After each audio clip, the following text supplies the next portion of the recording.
Well, hey now, everybody. He's ready to go. Look at him go. It's the Rob for 106.1 KISS FM and 103GBFRocks.com. Here with my tag team partner in podcasting, the Bushwhacker, Jerry Valeri. Good morning, pal.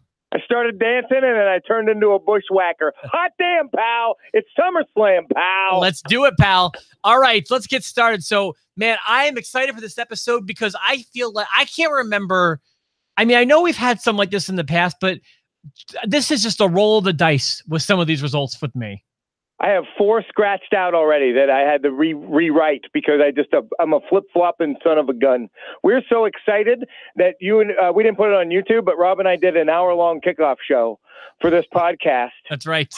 We are ready to rock and roll, man. Let's do it, man. Should we? I mean, I don't know if there's much that we need to talk about. Just for me, SummerSlam always very special. This is my 24th anniversary of a wrestling fan. Very first wrestling show of any kind. Very first match I ever saw. SummerSlam in 1994. I got hooked on the Bret Hart-Owen Hart feud, which I mentioned earlier this week. The moment I became a fan was when Jim the Anvil Neidhart jumped the barrier, knocked British Bulldog over, and rushed into that cage to beat on Bret Hart. I had to make sure Bret was okay that next Monday. So I remember the SummerSlams with the blue mats, and I'll always remember the Mega Powers at SummerSlam. And for me, my favorite SummerSlam moment from my childhood was what I contend still one of the best SummerSlam matches ever. It was Ultimate Warrior and Rick Rude in the cage. That was awesome. Nice, pal.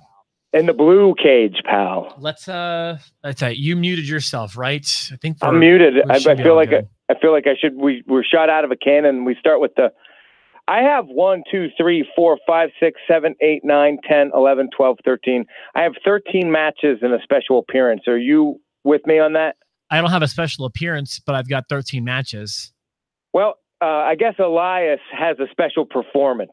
Oh, I mean, I don't have anything for that. They don't have him slated for a match, but I'm sure he's going to come out and the guitar is going to be played and Bobby Lashley is going to come out and be boring. And the only way that I'll be pleased with that whole thing will be if Ricky Roberts comes out. We want Ricky. Let's get into it, man. We've got 2 matches announced for the kickoff show. One has become very publicized thanks to a seemingly somewhat bitter tweet by Rusev. He and Lana is the best. Lana #1. They're taking on Zelina Vega and Andrade Cien Almas. And I don't mind getting things started if you want, pal. Jump into it, pal. I don't have a whole. I mean, this is one that I really feel like could go either way. I don't know what to say. The name of my paper is Rusev and Lana, pal. All right, pal. I have. Let me get that down. I have, because of Aiden English in some form or fashion, I have Almas and Vega. You may have given this one a bit more thought than I did. I didn't even think about Aiden English or something. See, I got to start doing these. Like, I do these the morning of. And I did 2 today, but I've been thinking about this one for a while. I mean, we're building to an Aiden English screw job. I don't think it's a heel turn. I think he accidentally screws it for them again, and we get Rusev and Aiden English on a kickoff show, probably for Hell in a Cell. Man, you're going to be going into the main show ahead of me because you're right. You're right. It's going to be Vega and Almas. Okay, look at us, pal. Here we go. All right, whatever. That's the way it goes. Raw Tag Team Championship got regulated to the B show, or to the pre-show too. Yes, it did. B Team and Revival. You got a thought on this one? I do. I don't see the titles changing hands on the kickoff show. The B Team has new music. They've got momentum. The crowd likes them. They're selling T-shirts. They're over. I do think the Revival will be tag champs at some point, but not on Sunday. I have the B Team. Yeah, similar answer to yours, same outcome. My thing is, I actually don't see them having a very long title reign, the B Team. No. But I don't see it ending on Sunday. It's not time yet. I mean, I don't see them even holding it to a Royal Rumble. But right now, you know, it's still burning bright. So let them have it. What I think is funny is those are the 2 I have on the kickoff show. I don't have the Cruiserweight title in the kickoff show anymore. Do you? Oh no, I do have it on the kickoff show. Okay, I wasn't sure if it was moved to the regular show, which would have been ironic since Rusev posted that he is on the kickoff show with the Cruiserweight Championship. Yeah, I do have it on the. I'm sorry. So there's 3 matches. This is annoying because this is 3 matches that A, could be good, B, have some heat, and C, I'd rather see these on the main show. Like, I don't even care if you give the pay-per-view an extra hour. Just, I hate this pre-show BS, man. Two of them are title matches, Rob. Yeah, I understand. There's at least one match that I would rather see on the kickoff show than either one of these, and that we'll get to that eventually. Yeah, there's at least one I'd rather see. Yeah. So anyway, we got the Cruiserweight Championship, Drew Gulak, Cedric Alexander. I literally just picked a name. There's no justification for my choice. I have a bit of a justification, but I kind of picked a name too. My name is Cedric Alexander. He seems to be super over. That's my justification. I feel like since post Enzo, Gabagulak hasn't been the firehouse he once was. I think I have Gabagulak as mine. All right. Because I think that I don't know what the Cruiserweights are doing on 205 Live, and the last time I looked, he was kind of a firehouse.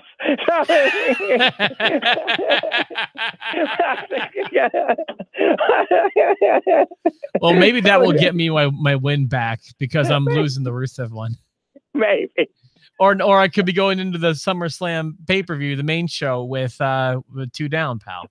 Damn, pal. We've already disagreed 2 out of 3 on the kickoff show. Like I said, this is the one. This is just like a Yahtzee game for me. Just put them all on the dice, and whatever comes out of my mouth comes out of my mouth. Whatever happens, here we go. The next match.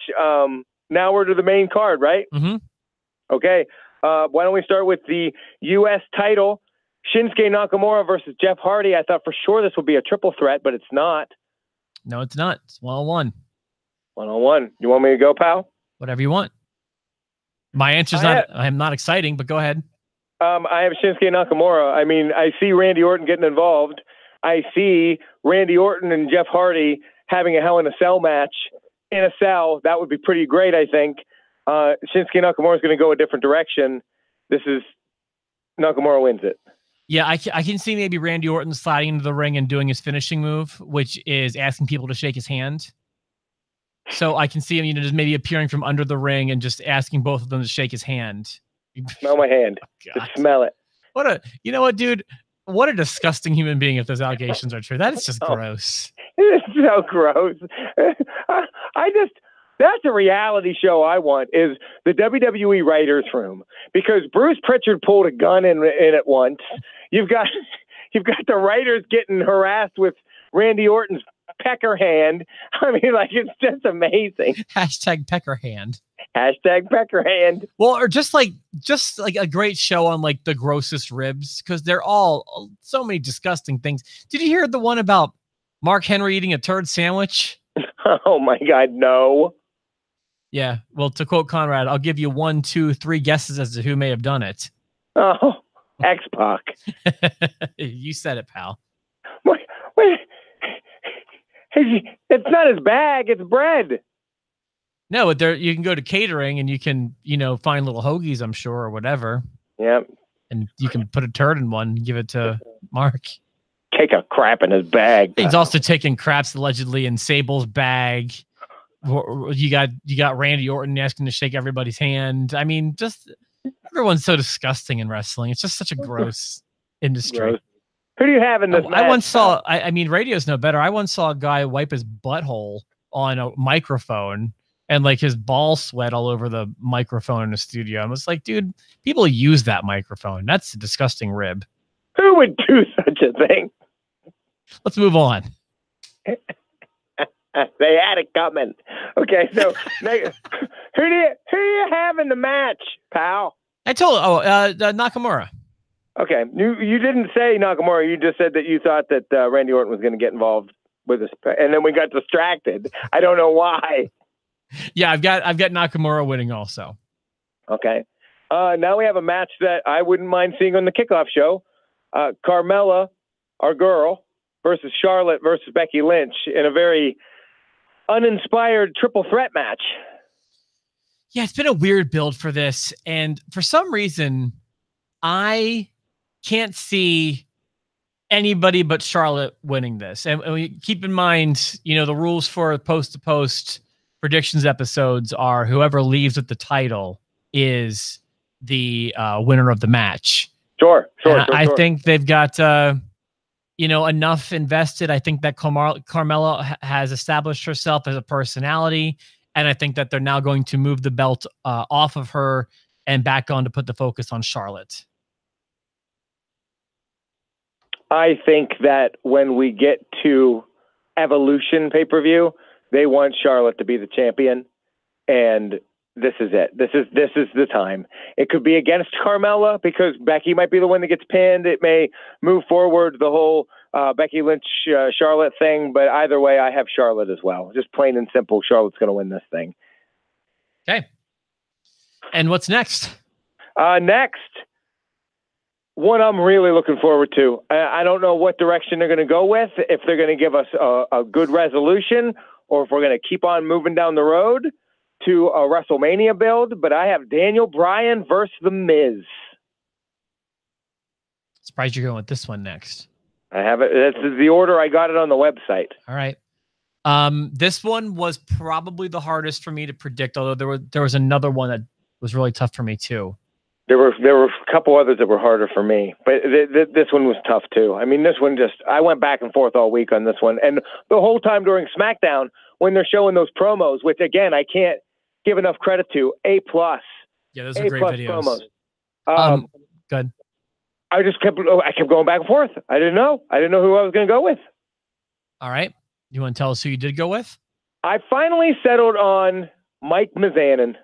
I settled on The Miz. I don't think that this is over by a long shot. And Daniel Bryan, they like him fighting from the bottom. And so I see him losing this encounter. But I'm banking on it being the first of a few.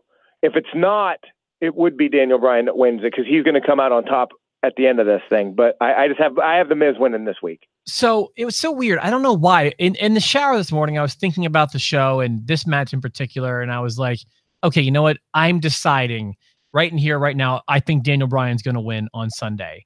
And then I got to work. I looked at the card, and for some reason, I couldn't get with that. And my brain went to the same exact stuff that you just said, and I switched. And I went with The Miz for the same reason. I think that this is the first in a few matches with these two. One that Daniel Bryan's not going to get the better of this week. I don't know why. I feel like he's really due for a big win too. I mean, there's so many things that are pulling me from this one.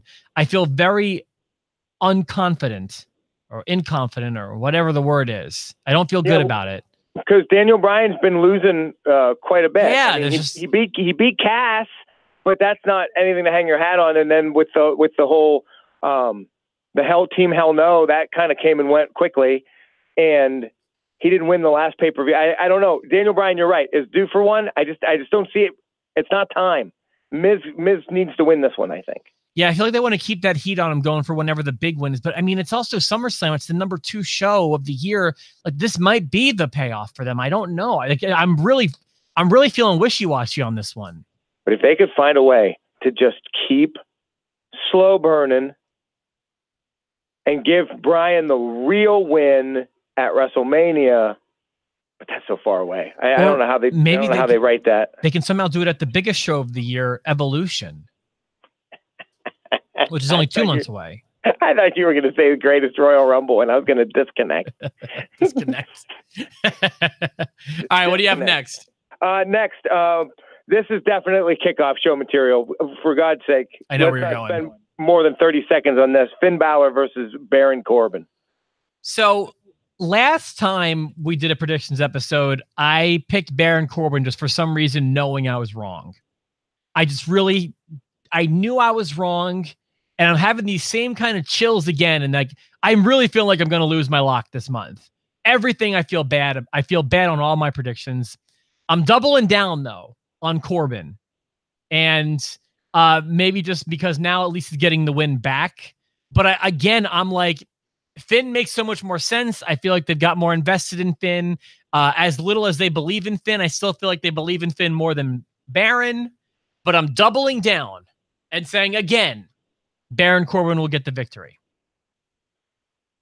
Constable Corbin is basically Corporate Kane, and Corporate Kane lost all the time, and it never really hurt the character. And I think Constable Corbin doesn't get hurt as a character by losing. Finn Balor is someone that they're trying to figure out and try to push, and Balor Club for everyone, and it's just lackluster, and he needs something. A win here is not going to help him much, but I think he's going to get it. I have Finn Balor. All right, so we disagree. And again, I just feel like I'm signing my own death warrant when it comes to that lock. The more we get into this, the worse I'm feeling. I mean, I've been there too, and there have been times where I was so confident I was going to smoke your butt, and then I'm looking up at the lights. Are the sweetest of victories. Those are the locks of destiny I take pride in. Yes. What's next? Next, we have Bludgeon Brothers defending the SmackDown Tag Championship against the New Day. Okay. You want to go? Let's. Yeah, I'll go. I'm not confident at all with this. Bludgeon Brothers. I have the Bludgeon Brothers. I get it. New Day could be 5-time champs. Just as much as Alexa Bliss. I just still know. I know. I just feel like the Bludgeon Brothers are going to stay monsters. Why mess up the monster thing they have going? I don't know if they would do that for the New Day, who doesn't need to get over. So I have the Bludgeon Brothers winning. I feel like when the Bludgeon Brothers do lose, we're going to feel it in the air. There's going to be a big build to it. Something where it's like, oh my gosh, they could finally lose. Not just a tournament. Yeah, and I don't think it's going to be Sunday. I've got the Bludgeon Brothers retaining. You know, if we were going to pontificate a bit, this could be the beginning of this alleged New Day split that people have been predicting for 6 months incorrectly. But you never know. Yeah, I mean, we've been doing it kind of since Money in the Bank. I'm not even seeing a split here. I'm just seeing, a decisive victory for Bludgeon Brothers, and I'm not even that wishy-washy about this one. You seem like you are. Yeah, I kind of was, but I still had Bludgeon Brothers, and I wrote them down quickly. So Bludgeon Brothers it is. Next, this was tough for me. It's the Raw Women's Championship. It's Alexa Bliss defending as 5-time champ, which is ridiculous, against Ronda Rousey, the rowdy one. Yeah, you know what? It's not a slam dunk either way, but I will say I did not put a lot of thought into this. This is one of the ones I scratched out. I have, and again, keeping in mind the rules in play, that's whoever the champ is at the end of the night is the winner. I feel like Alexa Bliss is going to retain. I changed my answer to Alexa Bliss. I had Ronda Rousey winning it, and I thought Ronda Rousey is going to win the championship at Evolution. A lot of the women's matches I had going with who they want to be champion, what moments they want at Evolution. They're already writing that stupid show, and you know they are. So, yeah, I have Alexa Bliss going in as champion as well and losing to Ronda Rousey at Evolution, but we both have Alexa Bliss. Yeah, I just feel like it will be a bigger moment, even though SummerSlam is probably the number 2 show. I just feel like we're going to really feel it. They're going to make it special when Ronda wins, and I don't see it happening on Sunday. Where are we at? I know we disagreed on 2 on the pre-show, and then what is it, just 1 on the main show so far? Just 1. So far we have 3 disagreements. You took Rusev and Lana. I took Almas and Vega. You took Cedric Alexander. I took Gaba Gulak. You took Constable Corbin. I took Finn Balor. And now we'll see where we go. Because now they're all hard. I think they're all hard from here on in. Dolph Ziggler with Drew McIntyre in his corner against Seth Rollins with Brock Lesnar in his corner. because I'm telling you what, Dean Ambrose is jacked. I was about to correct you, and then I realized you were doing that intentionally. He is so jacked. Actually, Jerry, it's not Brock Lesnar, it's Dean Ambrose. But I see what you did there. It's Santa Clara, to be exact. Listen, pal, I'm telling you, Dean Ambrose has me so impressed right now with his physical appearance. He's just a beast. And he looks like someone that could defend Seth Rollins against Drew McIntyre. Like, I want to see Dean Ambrose beat Drew McIntyre's face. And that's a fun match where, like, a year ago it would have been fun, but Dean never really had the look of someone that could just really dominate a big dude. But I guess you noticed that way more than I did. Like, you're definitely right. He's in better shape, but it hasn't like punched me in the face the way it has you. He came walking out and I was like, holy smokes, he's twice the size. I mean, I didn't see it because it was, I told you my DVR cut that off, but I watched it on the computer here and I don't know, it just didn't, he's in great shape and he's got the haircut and everything, but I don't know, it didn't strike me the way it did you. I feel like the Big Show wrote his program too, because he clearly didn't work his legs. There was no leg working, but his upper body is stacked. Oh, see, I'm the opposite. I've always got the sore legs and like thin chicken legs, but it's my upper body that looks like Dr. Robotnik. That's okay. Let's make the predictions here. So I don't know who, I don't keep track of who goes first or whatever, but no, just go ahead. You're right. I mean, Dean is back and Dean's in his corner. I know that people have been talking about, maybe there'll be a turn here, maybe not. What's going to happen? There will be an Ambrose turn, but it's not this week. This is my overwhelming thought as to this feud. And it's kind of a repeat of what I said last time, but my sentiment stays the same. I don't think Seth Rollins, I don't think that they have him in the IC division really anymore. I know he's been fighting for the Intercontinental title for the past few months, and I totally get that he's in a definitive Intercontinental feud, but I think they see him as a main event guy, a world championship guy. I don't see him getting the Intercontinental title anytime soon. Because I think he's actually too good for it. I think it'd be a demotion for him, kind of. So I have, by hook or by crook, and even if Ambrose does turn, it's going to be to help. It's going to be to help Ziggler win anyway. So I'm sticking with my gut here, and I don't think that. Again, keeping in mind the rules of championship matches, I think that Ziggler retains on Sunday, and that's why. I'm much like you with Daniel Bryan and The Miz. I decided this morning in the shower that Rollins was going to win, and then I came to work and made the sheet, and I couldn't do it. I couldn't give it to Rollins. Pretty much everything you said. I would just echo what you said. The bigger and brighter things for him. Although this is a feud that's delivering quality match after quality match. Oh yeah, I've been loving it. There hasn't been a great resolution yet because it's been 2-on-1 the whole time. This is the first time that it's 2-on-2. But I do just see Dolph Ziggler keeping it. I see them. They've got to see in the back that Seth doesn't need it right now, and Dolph is benefiting huge. He and Drew McIntyre. So both, Drew is looking like a major superstar. And man, I'll tell you, this is going to sound really stupid and superficial. Something about when Ziggler straightened his hair, he looks like a main event guy to me now. I cannot explain it other than I love his hair. Yeah, you've mentioned it a few weeks, and it's an improvement. He looks legit with the belt, and Drew McIntyre looks legit while Dolph has the belt. If it makes any sense, Dolph having that belt raises both of their ships. Dolph straightening his hair is the equivalent of Dean Ambrose getting into shape for you. It's the equivalent to me. So yeah. Beast. So we both agree there, it sounds like, and I hope that they keep, the time of the match, like how much time is remaining on the big screen during this match too, so that Brooklyn can be as cool as Pittsburgh was and count down every minute during the match. That would be great. Shame on you, Pittsburgh. Hey, you're the Pittsburgh guy. By the way, shame on Greensboro, South Carolina or whatever. Why? Because Ronda Rousey's out starting a Jim Neidhart tribute, and they're giving her the what chant. They started to. You can't single out cities for doing the what chant though, because they all do them. They're all. But I can point the finger strictly in your hometown.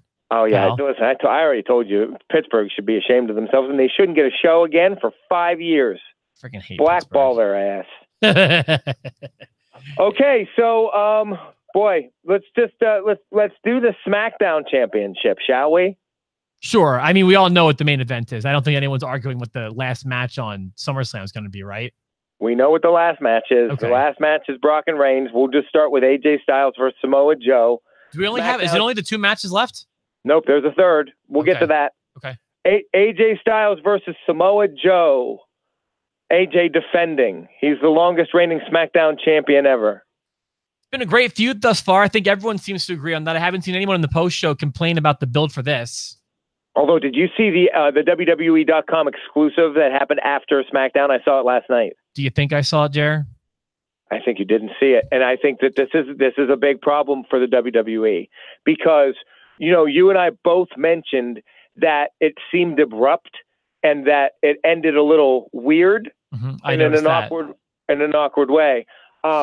So I guess after he mentions Wendy, after he mentions AJ's wife and Samoa Joe, pronouns pal, and he goes in the back, AJ goes to attack him like they get into a screaming match, and you've got Anderson and what's his face? Why am I blanking on their name? The club. They've got them holding them back. Oh, Gallows and Anderson? Yeah, Gallows and Anderson holding back AJ Styles, and he's like swinging and swiping at Joe, and Joe's just standing there like, they're protecting you from me. I'm going to kill you. And like, they are in each other's face, and Joe's just taunting him, and they're holding AJ back, and he's trying to kill him, and he almost drops an F-bomb. You hear, you mother, and then they're yelling, and it was awesome. And I thought that would have been cool to end the show with. Yeah, right. That sounds awesome, by the way. It was, and shame on them for not putting it on television. We were both in agreement. It sounded like that while Tuesday's efforts did nothing for us, they had already established a groundwork of a good program. And the program that started in Evansville, Indiana, pal. 100%. We were right there when it got started. That was a really nice thing to throw in because it's true. I got a thought here. I don't know who goes first, really, but I don't see AJ losing. I think that, Joe would be a great champion. I think Joe will be a champion at some point. It's again, I feel like there'll just be more when it happens. I just feel like there'll be more. You know what I mean? And maybe it's because I didn't see that thing on Sunday. Maybe they'll make a big deal about it on the pay-per-view, which they should, because it sounds like a cool segment that they saved for after the show. I just don't understand. They gotta work it into a package because it's worth seeing. Listen, you and I keep talking about the promo that The Miz cut on Talking Smack with Daniel Bryan, one of the best promos ever, and that was on Talking Smack. But it kind of had to be. That one kind of had to be. I get that. Sure. But like, think about what's happening at a Central Time at like 3 minutes after 9 o'clock. Here's what they've got going on. SmackDown just ended, so 205 Live is airing live on the network. Miz and Mrs. is airing live on USA. They're telling you to watch both of those things. And on their app or whatever, on the website, they've got the coolest thing happening, Joe and AJ in a pull apart. Like, where am I supposed to go after my 5 hours of wrestling ends that week? Like, what am I supposed to watch, WWE? Am I supposed to watch my phone to watch AJ and Joe? Am I supposed to watch Miz and Mrs. on cable because that's what you're telling me to watch? Or am I supposed to watch 205 Live on the network because that's what you're telling me to watch? I'll tell you where I go, WWE. I go to Pornhub, and then I go to bed. Yeah, exactly. Shake my hand. Shake it. I'll shake your... Shake my hand. That just needs to be wrestling fans' new way of referring to pleasuring yourself, is just shaking writers' hands. That's what you just got to... Shaking the hand of the writers. Man, last night I came home from work and I really shook the hand of a writer. Holy cow. I was shaking his hand for about 15 minutes. Rob's fiance was gone again for the weekend, and he was shaking hands. He was like a politician. He was shaking so many hands. Yeah. Oh, okay. Two more matches. Back now. Two more. No more shake. No more hands. What am I forgetting? Because I only. Oh yeah, there's two more. Okay, gotcha. For the Money in the Bank briefcase, Braun Strowman versus Kevin Owens, and they have shown time and time again that Braun Strowman is susceptible to a loss, any loss, a count-out loss, a disqualification. They have hit it over the head so many times, reminding you that he could lose the case over the slightest little mess-up. And that's why I'm just going to go ahead and I'm going to tell you that Braun Strowman wins, and I think Braun Strowman keeps the case. Was this one pretty easy for you? This was one I scratched out. This was a tough one for me. This was very difficult. This was my other really hard one. Because this changes everything. This match, I think, dictates how the end of the show goes. Here's my prediction, and here's what's pulling me back. My official prediction is also Braun Strowman. And I'm sorry, I thought this would be a bit more of a disagreements episode. I think we're only still 3, which is whatever. 4. We have 4. Oh, do we have 4? Okay, cool. And we still have a match to go, but we'll get to that in a second. Here's what's pulling me back. I feel like they wouldn't put the Money in the Bank briefcase on the line if they weren't planning on switching it. In my recollection, I could be wrong about this. I don't think the Money in the Bank has ever been put on the line and then retained. I can only remember one time of it ever being put on the line between Kennedy and Edge, and it wound up switching. So it's not something they do a lot. It's not some sort of plot device they utilize. So my fear is that they're second guessing. They're wishing that they didn't give it to Braun in the first place, and they don't want him to have it. On the other hand, like you so eloquently put, they're telling you all these reasons why Kevin's going to win. It can exchange hands on a countout. It can exchange hands on a disqualification. The odds are really against Braun here. And when they do that, they're usually setting up a Braun victory in that case. I also think this will be the year Braun Strowman wins the title. I do think at some point in time, he will successfully cash in. I don't know, I didn't even think about really as much as we talked about it. It could be this weekend. I don't know. But I think that Braun will cash in at some point. Maybe this weekend. I don't know. This is one of those weekends where I don't think people are crazy if they think the cash-in is going to happen. It drives me crazy when every single pay-per-view someone is speculating about a cash-in. About the cash-in, sure. This is one that seems to really make sense, and I guess we can kind of transition into our main event if you want. We absolutely can, sure. So we both have Braun Strowman keeping the briefcase. And let's also, for whatever reason, title match rules apply for that briefcase. Whoever has that Money in the Bank briefcase is the winner. Absolutely. All right, pal. Main events. I feel like we've both kind of shown our hands here. I feel like we're not going to disagree, but that's fine. But I also want to say, I don't think this is open and shut as much as we've been giving it credit for. I don't know what Brock's future is with WWE. I read today that he'll be meeting with the officials the day of SummerSlam. That could be bunk, but I thought he already did meet with them, but I don't exactly know. And I also want to say, because of everything that's happened on this show, the post-to-post and the post-show discussions, I really want Brock to win. I'm pulling for Brock. My prediction is Roman. But I'll be damned if I don't want Brock to beat his ass again on Sunday. And that's where I'm leaving it. Do what you want with it. I know y'all want to hate on me, and that's totally cool. I know you guys hate Brock. That's because he's been written that way. I think he's doing a great job. And I think he's going to... This is like we said before, this is where I feel the story ends. I feel like the only appropriate ending is for Roman Reigns to beat Brock Lesnar. It's the only way the WrestleMania decision was validated of, having him not win at WrestleMania, was just to make the monster even bigger, the myth even bigger, and the mountain even higher to surpass. But I think that the end of this story happens on Sunday. Like with Miz and Bryan, we don't know if the end of the story is Sunday, but I think this is the final chapter for Roman and Reigns. I'm sorry, for Roman and Brock. And I do think that the only appropriate ending that's so obvious is going to punch even WWE writers in the face with their dirty Randy Orton hands. I think Roman Reigns wins the title on Sunday. I think the only real question is, does Braun Strowman cash it in afterwards? Roman Reigns writes the final chapter in Roman Reigns and Brock Lesnar. It's been coming down the road.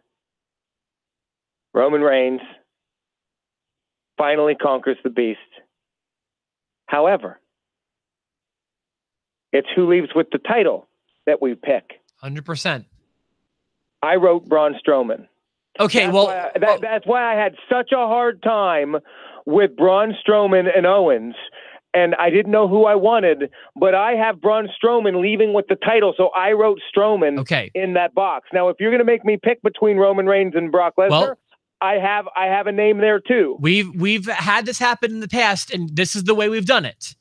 If there is a winner between Brock and Reigns, then that is it. Now, if Braun comes out before the match ends, before a bell rings and a winner is declared, and Braun makes it officially a triple threat match, then you're good. Oh, I don't want to do that then. No, I just say Braun, the pay-per-view ends with Braun having the belt. But if I have to pick a winner in the match, because I think there will be a winner in the match, and Braun isn't involved, then I am 100% okay saying Brock Lesnar. Okay, how do we want to handle this? In the past, we've done it the way I just illustrated. So if you think there's going to be two matches, two different endings, two different winners. Yes. Because then we'd both be right in that if Roman won. But I have Brock Lesnar beating Roman Reigns. Oh, okay then. All right. Then I think that Roman Reigns, if this were really the end of the chapter, but I think they want Braun Strowman to pin Brock Lesnar. And so I think that Brock Lesnar beats Roman Reigns, but I have Braun Strowman walking out with the championship at the end of the night. Does that make any sense? Yeah, it does. I'm just trying to think about what your answer should be, because I don't want to give you enough credit if it goes down the way I'm trying to make sure that you get the credit, because I didn't think about the post show. Well, how about this? How about I'll put Brock down, and if Brock wins the championship, if Brock beats Roman Reigns, then I get the point. And then if Braun Strowman comes out, I get the extra point. If Roman Reigns beats Brock, you get the point. And if Braun Strowman does not come out, you win. But if Braun Strowman comes out and wins it, then I get a point. Okay, so you're advocating for... But I'm asking for extra credit here. But I really feel like Braun Strowman's going to be the champion at the end of the night. Okay. No matter what happens, I think Braun Strowman's cashing in. So do you want to make almost like another match physically, as far as like and then another whole point being decided for, does Braun cash in?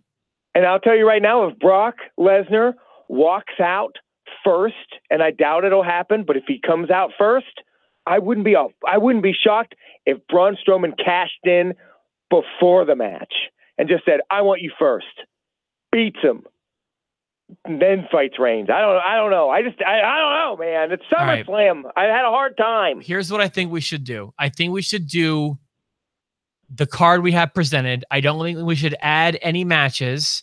Okay. So here's what we can do. Yes, whoever leaves with the title can be whoever wins the match. If you want to put Braun Strowman as ending the night as the champion, I'll accept that. I'll double down on Reigns. I say Reigns will leave with the title Sunday. And if you want to put Braun or Brock, that's true. But if you put Braun and Braun doesn't cash in, you lose. If Roman won, I get the point. You know what I mean? Are you with me? I'm with you. I'm so confident he's cashing in that, and I think from now on we should do it this way. Whenever the Money in the Bank happens, we each get one cash-in prediction for the year, and you use it when you want to, and it's worth a bonus point. But you only use it once. Like if I'm wrong here, then I can't use it till the next Money in the Bank. I hate Money in the Bank stuff like this. I ruined your life, but I do. But I do. This isn't like a wild thing for me. And you even said this isn't a wild prediction. Braun Strowman could cash in at SummerSlam. It's not a wild one, but I'm actually going to, I think I'm settling on no. I think that they want Roman to have his moment here. Roar. All right. So you're saying Braun Strowman leaves with the title, not Brock, not Roman. Correct, but I don't think it's a triple threat match. I don't see that happening. Okay. So you've got, okay, then there it is. That's your prediction for Brock versus Roman is Strowman, and mine is Roman. Yes. Okay. But yeah. It's either that or Brock Lesnar wins it. Well, I'm asking you got to pick. How are we doing it? Let's just get it out there now. Strowman. I have Strowman. Okay. I feel like we can't leaving at the end of the night, no matter how it plays out. He leaves champion. When the show ends, you have Roman as champion. When the show ends, I have Strowman as champion. I'm confident. I'm happy with that. Okay, I agree with that. And then we disagree on that match. Want to give a Randy Orton handshake? There we go. Oh, my hand. We've got AJ Styles, Samoa Joe disagreement. Valeri right there. I'm sorry. What was that? We have the two main events. We have disagreements. You have AJ. I have Samoa. Wait, you have Samoa Joe? Strowman. I do. I told you. I think Samoa Joe wins it. I must have missed that. I must have totally missed that. I apologize. Yeah. No, I have Samoa Joe. Oh, interesting. I didn't realize that until just this moment. Right there, baby. All right, cool. Go ahead. Wasn't even a scratch. That was like a real confident one. So we disagree on Rusev, Lana, Almas Vega, Cedric Alexander and Gulak, Constable Corbin and Finn, AJ Styles and Samoa Joe, and Roman Reigns and Braun Strowman, Brock Lesnar. Five disagreements? And two of them are the main event. Yeah, that's this. All right, this did turn around. That's cool. All right, then. Anything else you want to throw in before we exit, man? Yes.